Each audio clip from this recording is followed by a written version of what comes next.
name is Chaim Poupko. I'm the Associate Rabbi at Avos Torah, and it is certainly an honor, albeit a sad one, to learn Mizmor Lamed Aleph, Psalm 31, together with you, in memory of Sarah Lam Drach, Lezichro Nishmas, Sarah Rivka, Bas Harav Nachum Umindel.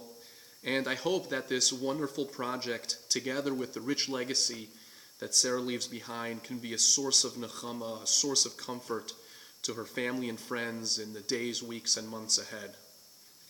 In this Mizmor, Lamed Aleph, we have the meditations of someone confronting his suffering. There are those who find specific reference in this Mizmor to David HaMelech's flight from Shaul and how David suffers at the hands of his enemies during this saga.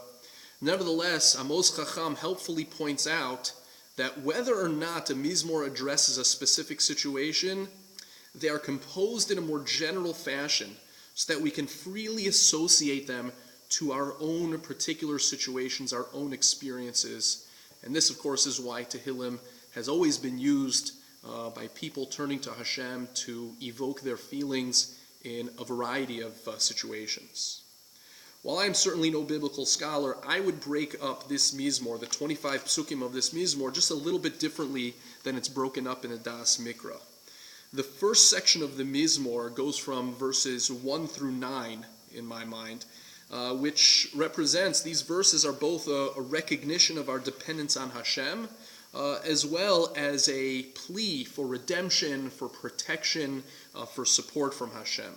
It begins, Lamnatseach Mizmor LeDavid, B'cha Hashem chasisi, in you Hashem I take refuge, Al Evosha Le'olam, may I never be disappointed, may I never feel shame. B'tzidkascha palteni, as you are righteous, rescue me. Hatei elai aznecha, turn your ear towards me. Mehiro hatzileni, save me quickly. Heyei li litzur ma'oz, be for me a rock, a stronghold. Leves mitzudos lahoshieni, a citadel for my deliverance. Kisali mitzudasi ata, for you are my rock and my fortress. Uluman shimcha tancheni usenahaleni, you lead me and guide me as befits your name. And the rest of the psukim up to and through Pasuk Tes, verse 9, carries this theme, this plea for protection, support, and redemption. The next section is verses 10 through 14. And here, it begins with a direct request from Hashem for support, but this request is based on a stark realization of the utter solitude of the person who is suffering. Chaneni Hashem kitzar li ashesha b'chas eini nafshi uvitni. Have mercy, be gracious to me, Hashem, for I am in distress. My eyes have been wasted in anger and vexation. Nafshi uvitni, my very soul, my very innards.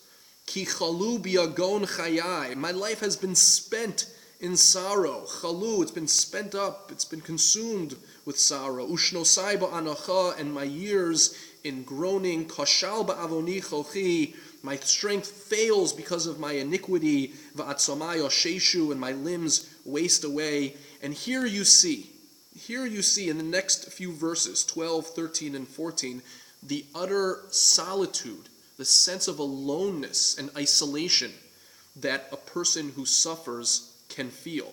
Mikol tzorai hayisi cherpa v'lishchenai me'od ufachad liyumudai ro'ai bachutz naddu mimeni. Because of all my foes, I am the particular butt of my neighbors. I am the source, the example of shame. I'm a horror to my friends. Those who see me on the street avoid me. What a stark picture of utter solitude, utter aloneness of the person who suffers, that he calls to people to get away from him. Nishkachti kemes milev, I am put out of the mind like someone who is long dead. Hayisi kechli oved, I'm like an object that has been given up for lost. Kishamati dibas rabim, right? The person who's alone, he's aware that there are other people around him. Ki shamati dibas rabim magor misaviv v'hivastam yachad alai. I hear the whisperings of many, intrigue on every side, as they scheme together against me, lokachas nafshi zamamu, plotting to take my life. The next section, which is verses 15 through 21, represents a return to confident expressions of faith in Hashem, that he can save and protect. It continues in verse 15, V'ani alecha batachti Hashem. But for me, I trust in Hashem. Amarti, I say, Elokai ata.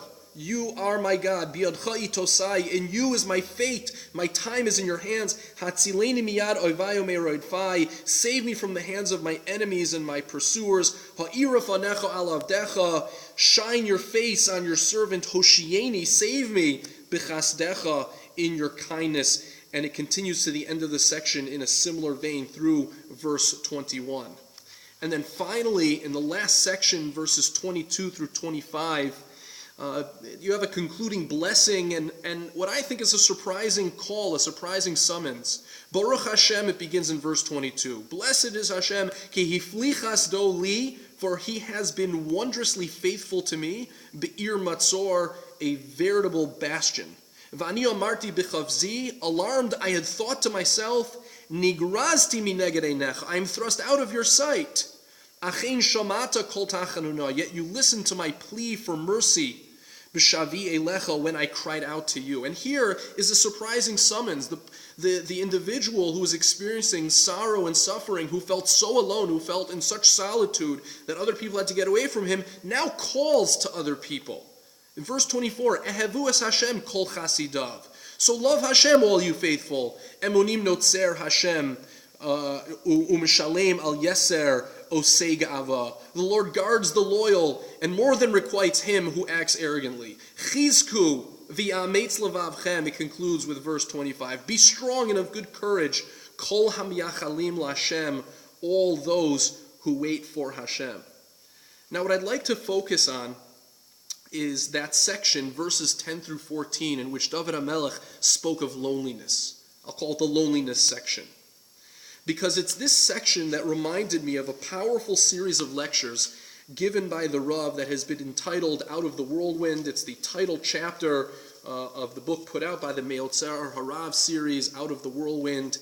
And it's in this section that the Rav speaks candidly about how he was facing illness and the realizations that he came to during that difficult experience. He came to two realizations he talks about, the Rav talks about. On the one hand, the Rav describes how he lost a sense of his immortality. Now, we all know that we're mortal. We all understand that we have a finite amount of time in this world. But what the Rav is pointing out is that it's only when someone experiences the threat of death do they then feel their sense of mortality as a living reality. It becomes much more of a real experience. But then the Rav goes on to describe a second realization. The Rav, and I'd like to quote just a few lines, he talks about, quote, the shock of suffering opens up to man another dimension of being, loneliness. And the Rav also says that it's a trauma that's caused by the surprise of being singled out. And he goes on to associate it to describe it with the phrase that Moshe uses when Moshe is singled out to be the one to lead the Jewish people out of Mitzrayim, and Moshe says, Mi anochi, who am I? And the person who suffers, the person who experiences sorrow or challenges like facing an illness or any other sort of challenge, such a person also says, Mi anochi. The same is true of the man of sorrow, the Rav writes. When the blow strikes, the first question which pops up upon the lips of the sufferer is, why me? Why should I be different from others? Why was I selected to explore the valley of sorrow? A feeling of envy fills out the heart of the afflicted. He envies everybody, pauper and prince, young and old. They were spared while I was picked out. And then the Rav talks about the image of him eulogizing his uncle, standing in front of a whole group of people, knowing that he's facing this illness, and saying and pointing out how everyone in the audience are healthy, they expect to live a long and happy life. whereas he feels this uncertainty of not even knowing whether he's going to be at his daughter's chuppah. And so the Rav continues, gradually this feeling of loneliness pervades one's whole being with ever-increasing predominance. Right? The Rav was saying that as he was standing there in front of everyone, he felt alone because only he was going through this experience of his own mortality. The man who is bound to others by countless invisible threads is torn loose from his social bearings. He makes his exit from the community and retreats into himself because he was singled out. But it's in this solitude, the Rav says, that something happens. Suddenly one realizes that there is no help which his loved ones are able to extend to him. They are onlookers who watch a drama unfolding itself with unalterable speed. They are not involved in it. That's why a person feels so alone. This realization brings to an abrupt end the feeling of togetherness. I stand before God. No one else is beside me. A lonely being meeting the loneliest being in utter seclusion is a traumatic but also a great experience. These two experiences, that of non-being and that of loneliness, must not be forgotten.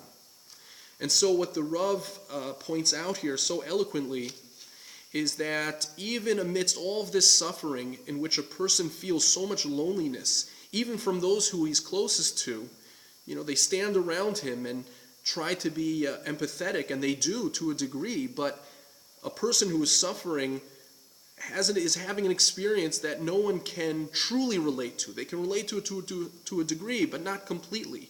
But it's in that loneliness, the Rav says, that a person feels a sense of the only other being in this world who feels such a loneliness. And that is our Creator, who is utterly unique, who is utterly alone. And it's in that sense of loneliness that if a person can realize that he is in the presence of God, then he will feel a sense of someone who can be a support for him. And that, I believe, is the progression from the loneliness section of our Mizmor, verses 10 through 14, where David HaMelech talks about how he's utterly alone, how he's utterly cut off from those around him, and yet is able to turn around in verse 15 through the end of the Mizmor and turn to Kadosh Baruch Hu, turn to Hashem for support, express belief, express faith that God will support him. It's because I think that David is making the very same realization that the Rav is describing here in Out of the Whirlwind, that he is standing before God, and that's why he is able to conclude the Mizmor with the words Baruch Hashem, right? Blessed is Hashem. Ki hifli chasdo li. He has been wondrously faithful to me. In my solitude, I recognized that God is there and he can be with me. And it's with that sense of belief and faith that someone who's alone can then again turn outward and be able to say, as the Mizmor concludes, Ehevu es Hashem kol chasidav. Chizku v'yameitz levavchem kol miachalim l'Hashem.